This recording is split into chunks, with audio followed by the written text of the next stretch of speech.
जय हिंद, जय भारत। नमस्कार दोस्तों, साथियों, मित्रों। आज का विषय है, आज जिस विषय पर हम लोग चर्चा करने जा रहे हैं वह है चीन और ताइवान विवाद।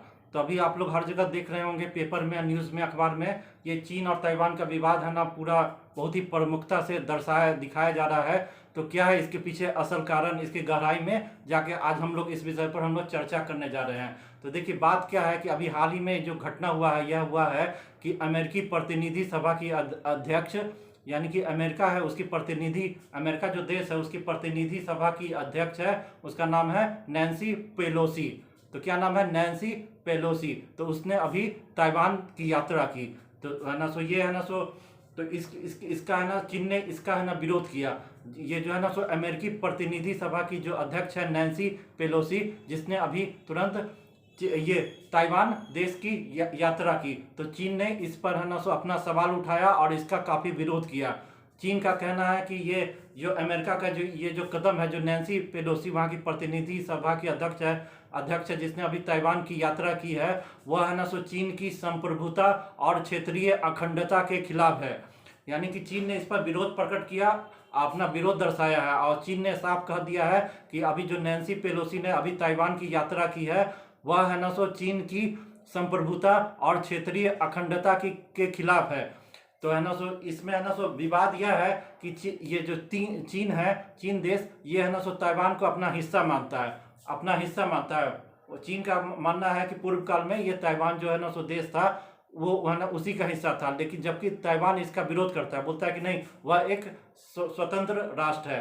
तो इसके यही कारण है कि चीन बोलता है कि ताइवान उसका पार्ट है, उस पर ना अपना ना सो सैन्य बल के हिसाब से वो उस पर कब्जा कर लेगा। जबकि ताइवान बोलता है कि नहीं, मेरा चीन से कोई संबंध नहीं है, हम एक स्वतंत्र राष्ट्र है, मेरा अपना लोकतंत्र है, यहाँ का डेमोक्रेसी है, तो हमको चीन से कोई मतलब नहीं है। तो अभी जब है ना, वहाँ की प्रतिनिधि सभा की जो अध्यक्ष है नैन्सी पेलोसी, जो है ना, सो अभी है ना, सो ये ताइवान की यात्रा पर गई, तो चीन ने इस पर है ना गंभीर आपत्ति दर्ज की और है ना विरोध प्रकट किया। और इसी और बोल दिया कि है ना, सो उसका जो ये यात्रा है ताइवान का, नैन्सी पेलोसी का, वह चीन की संप्रभुता और क्षेत्रीय अखंडता के खिलाफ है। और इसके विरोध में जब विवाद और बढ़ गया, तो चीन ने है ना, सो सैन्य अभ्यास शुरू कर दिया, और यह बिल्कुल है ना, सो ताइवान की जो सीमा है, समुद्री सीमा, उसके बिल्कुल निकट। यानी कि पहले जब है ना युद्ध अभ्यास, वायुसेना का अभ्यास या सैन्य अभ्यास करता था, तो लगभग ताइवान सीमा के 100 किलोमीटर की दूरी पर करता था। लेकिन इस बार विवाद इतना बढ़ गया कि है ना, सो बौखला के चीन ने ताइवान सीमा के मात्र है ना 15-16 किलोमीटर के पास ही युद्ध अभ्यास करना शुरू कर दिया है।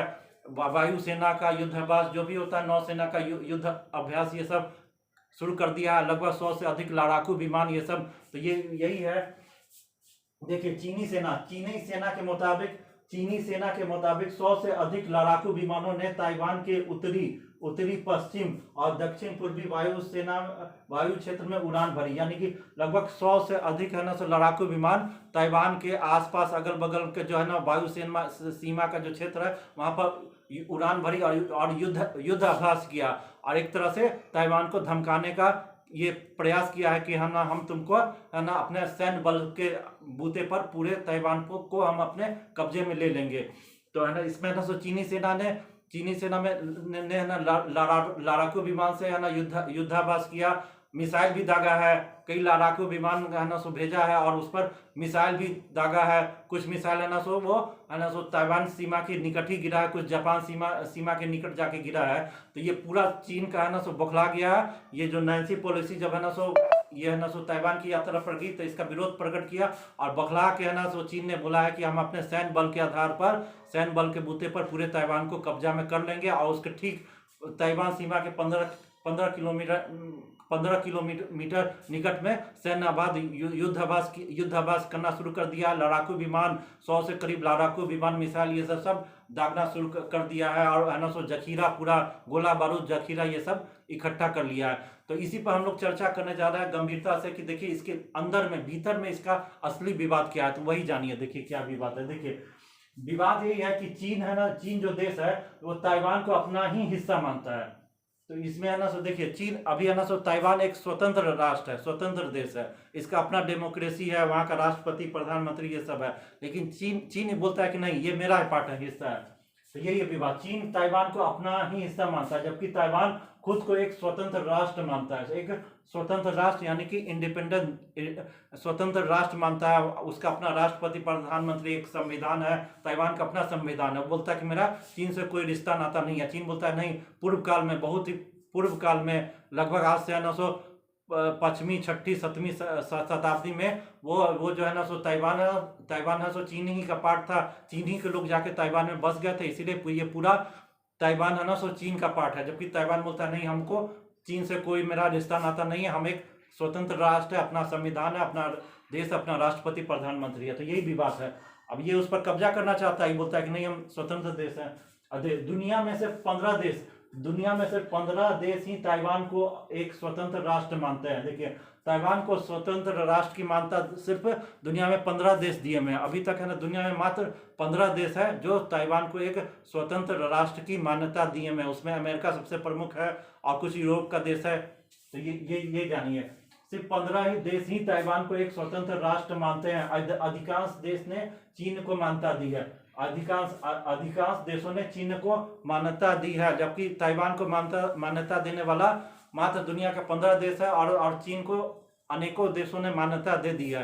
तो ये सब चीन के डर के भय से, कि चीन से ना सो झगड़ा किस लिए मोल लिया जाए, इसीलिए दुनिया के अनेकों देशों ने अभी तक ताइवान को मान्यता दी नहीं है। सिर्फ कुछ अमेरिका या उसके सहयोगी देश जो 15 है, यही ने अभी ताइवान को मान्यता दी है। लेकिन चीन को तो बहुत लोग, लगभग हर देश मान्यता दे चुका है। देखिए, ताइवान दुनिया के लिए क्यों जरूरी है? ताइवान दुनिया के लिए क्यों जरूरी है? देखिए, इस पर बहुत ही प्रमुख मुद्दा है कि ये जो ताइवान है, पूरे दुनिया में इसका इतना बहुत ही एक इजलैंड कंट्री है। पूरे चारों तरफ से है ना सो समुद्र से घिरा देश है, एक इजलैंड कंट्री है। लेकिन इसका इंपॉर्टेंस पूरे दुनिया में इतना ज़्यादा है, तो ये जानिए कि ये किस लिए इतना जरूरी है। तो देखिए ताइवान दुनिया के लिए क्यों जरूरी है। देखिए, कंप्यूटर से लेकर लैपटॉप, देखिए कंप्यूटर से लेकर लैपटॉप और घड़ी से लेकर कंसोल में इस्तेमाल होती है ताइवान की चिप। देखिए, ताइवान की चिप, कंप्यूटर चिप बनाने में अकेले ताइवान की हिस्सेदारी 65% के करीब है। अगर ताइवान चीन के कब्जे में जाता है तो $100 बिलियन का यह उद्योग चीन के नियंत्रण में आ जाएगा। देखिए, तो ये ताइवान, देखिए पूरे दुनिया में ये कंप्यूटर चिप, जो चिप होता है कंप्यूटर में या फिर लैपटॉप में या घड़ी में, कंसोल में, ये जो कंप्यूटर चिप जितना भी होता है, कहाँ कहाँ इस्तेमाल होता है। देखिए, कंप्यूटर से लेकर लैपटॉप, घड़ी से लेकर कंसोल में इस्तेमाल होती है। ताइवान कंप्यूटर चिप बनाने में अकेले ताइवान की हिस्सेदारी 65% है। तो ये जितना भी चिप होता है कंप्यूटर में, लैपटॉप में, घड़ी में, कंसोल में, यानी कि जो भी माइक्रो चिप ये सब होता है, ये सब बनाने में ताइवान ने महारत हासिल कर ली है। हासिल है, यानी कि पूरे दुनिया में जो चिप बनता है उसका लगभग 65% हिस्सेदारी किसकी है? ताइवान की। तो पूरी दुनिया में जितना भी कंप्यूटर चिप, लैपटॉप चिप या है ना, जितना भी चिप बनता है, माइक्रो चिप, ये सब, उसमें लगभग 65% हिस्सेदारी किसकी है? ये ताइवान की हिस्सेदारी है। यानी ताइवान में ही पूरे दुनिया का 65% माइक्रोचिप, कंप्यूटर चिप, जो लैपटॉप में ये सब इस्तेमाल होता है, सिर्फ 65% ये सब कहाँ होता है? निर्माण ताइवान में होता है। टेक्नोलॉजी में काफ़ी आगे है ताइवान। हालांकि इजलैंड देश है, काफ़ी छोटा देश है, लेकिन ये जापान के तरह, जैसे जापान है ना टेक्नोलॉजी में काफ़ी आगे, उसी तरह ताइवान भी ये ना तो टेक्नोलॉजी में काफ़ी आगे, एक उन्नत देश है। तो और है ना, तो 65% हिस्सेदारी है कंप्यूटर चिप में। अगर ताइवान चीन के कब्जे में जाता है तो $100 बिलियन का यह उद्योग चीन के नियंत्रण में आ जाएगा। तो ये कंप्यूटर चिप बनाने का उद्योग ताइवान में कितना है? लगभग $100 बिलियन का। $100 बिलियन का यह उद्योग है, माइक्रोचिप, कंप्यूटर चिप, ये सब बनाने का ताइवान में ये उद्योग है। अगर ताइवान पर अगर चीन कब्जा कर लेता है तो ये जो है ना उद्योग है, माइक्रोचिप, कंप्यूटर चिप, ये सब बनाने का, ये पूरा उद्योग चीन के कब्जे में चला जाएगा। और यह अनुमान है कि $100 बिलियन का ये पूरा उद्योग चीन के कब्जे में चला जाएगा। देखिए, अमेरिका की मजबूरी। अब अमेरिका काहे इसका विरोध करता है? अमेरिका बोलता है कि नहीं, ताइवान एक स्वतंत्र राष्ट्र है। वो है ना, अमेरिका बोलता है कि यह मेरा सहयोगी राष्ट्र है और हरदम इसको सहयोग करने, ताइवान का हरदम सहयोग करने में आगे रहता है। इसको है ना मिसाइल, फाइटर जेट ये है ना सो ये फाइटर जेट या फिर है ना सो नेवल शिप, ये सब होता है वार करने वाला जो है ना सो नौसेना युद्धाभास, ये सब क्या होता है, अमेरिका पूरा इसको सहयोग देता है। फाइटर जेट, मिसाइल, यानी कि पूरा सैन्य टेक्नोलॉजी ये सब पूरा हरदम खड़ा रहता है ताइवान के पीछे। तो उसका कुछ कारण है। क्या कारण है? तो देखिए यही कारण है। देखिए अमेरिका की मजबूरी, अगर ताइवान पर चीन का कब्जा हो जाता है, अगर ताइवान पर चीन का कब्जा हो जाता है तो गुआम और हवाई जैसे अमेरिका सैन्य बेस के लिए खतरा पैदा हो जाएगा। अगर चीन ताइवान पर कब्जा कर लेता है तो अमेरिका इसका विरोध करता है। तो उसका कारण क्या है कि अगर ताइवान पर चीन कब्जा हो जाता है तो गुआम और हवाई जैसे अमेरिकी सैन्य बेस, तो गुआम और हवाई एक है ना सैन्य बेस है, अमेरिकी सैन्य बेस है, या ताइवान के बगल ही में पड़ता है। तो ये सैन्य बेस है। देखिए गुआम और हवाई जैसे अमेरिकी सैन्य बेस के लिए खतरा पैदा हो जाएगा। यानी कि ये जो भी है गुआम और हवाई जो अमेरिकी अमेरिका जो सैन्य बेस है, ये पूरा है ना सो चीन के निशाने पर आ जाएगा। तो इसलिए इसका विरोध करता है। ताइवान पर कब्जा कर चीन पश्चिमी प्रशांत महासागर में अपना दबदबा दिखा सकता है। देखिए ताइवान पर चीन कब्जा कर लेगा, ताइवान पर अगर चीन है ना पूरा कब्जा कर लेगा, तब उसका है ना सो पश्चिमी प्रशांत महासागर में अपना उसका पूरा दबदबा कायम हो जाएगा। तो वहां पर जितना भी समुद्र में भी जितना भी नेचुरल गैस है या है ना सो फिशिंग ये सब का होता है, या मिनरल्स ये सब जो भी रिसोर्सेस होता है, पूरा पश्चिमी प्रशांत महासागर, इस सब पर कंट्रोल किसका हो जाएगा? चीन का। और फिर जितना भी ट्रेड रूट है वहां से है ना सो कितना लगभग हजारों लाखों की संख्या में ट्रेड रूट जब बनता है तो उसमें शिप ये सब जाता है, जहाज, समुद्री जहाज, ये सब आवागमन ये सब करता है। तो इस सब पर पूरा नियंत्रण किसका होगा? चीन का हो जाएगा। यानी कि कोई भी जहाज ये जो समुद्री जहाज आएगा जाएगा, तो ये सब है ना सो इस पर कंट्रोल किसका हो जाएगा? पूरा ट्रेड रूट पर किसका कंट्रोल हो जाएगा? चीन का।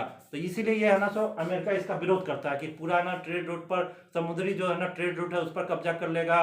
वहाँ का मिनरल रिसोर्सेस है, नेचुरल गैस है, ऑयल है, ये सब जो समुद्र से निकलता है इस पर कब्जा कर लेगा। फिर उसका जो अमेरिकी सैन्य बेस है, हवाई गुआम जैसा, वो भी है ना चीन के निशाने पर आ जाएगा। इसलिए अमेरिका है ना सो इसका है ना सो विरोध करता है। और इसीलिए जब है ना सो नैन्सी पेलोसी जब ताइवान की यात्रा पर गई तो चीन ने इसका है ना काफी विरोध किया और है ना अपना युद्धाभास, सैन्य आभास ये सब स्टार्ट कर दिया। और है ना एक तरह से धमकी देने के उद्देश्य से बोला कि है ना सो ये अपने सैन्य बल के आधार पर पूरे ताइवान को हम कब्जा कर लेंगे।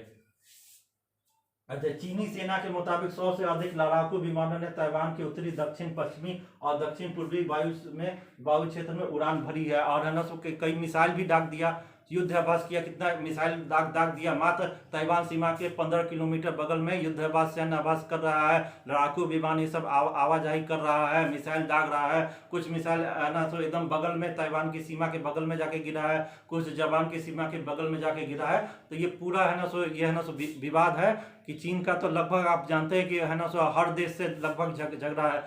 चीन कोई भी ऐसा पड़ोसी चीन का देश नहीं है जिससे उसका झगड़ा नहीं हो।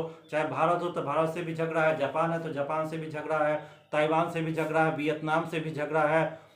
तो अब जो भी है लगभग जितना भी देश है वो चीन का जो पड़ोसी मुल्क है उस सबसे उसको झगड़ा होता है, जमीनी विवाद ये सब होता है। तो ये ताइवान पर कब्जा करके पूरा ना सो ये कंप्यूटर चिप, ताइवान भी काफ़ी टेक्नोलॉजी में आ गया है। तो इसका जो भी कंप्यूटर चिप, माइक्रो चिप ये सब होता है, सेल ये सब जो बनता है, जो लैपटॉप इस समय में बनता है, इस सब पर पूरा उद्योग पर कब्जा करना चाहता है। उसके बाद फिर ना उस पर कब्जा कर लेगा तो वो है ना तो पश्चिमी प्रशांत महासागर में जितना भी ट्रेड रूट है, समुद्री जहाज का आवाजाही ये सब होता है, फिर उसके बाद में उसमें जो मिनरल रिसोर्सेज होता है, तेल खनिज ये सब होता है, सब पर फिशिंग ये सब होता है, मछुआरा ये सब का होता है, इस सब पर चाहता है कि हम पूरा कब्जा करके, कंट्रोल करके है ना सो अपना पैसा मुनाफा कमाए और पूरे दुनिया में है ना सो आपका अपना धमकी दबदबा बना के रखें। तो ये है पूरा विवाद और इसके जड़ में यही कारण है। तो धन्यवाद दोस्तों, ये पूरा आप समझ गए। आप है ना ये वीडियो देखने के बाद इस वीडियो को लाइक कर दीजिएगा और लाइक करने के बाद सब्सक्राइब भी जरूर से जरूर कर दीजिएगा। धन्यवाद मित्रों, दोस्तों, धन्यवाद।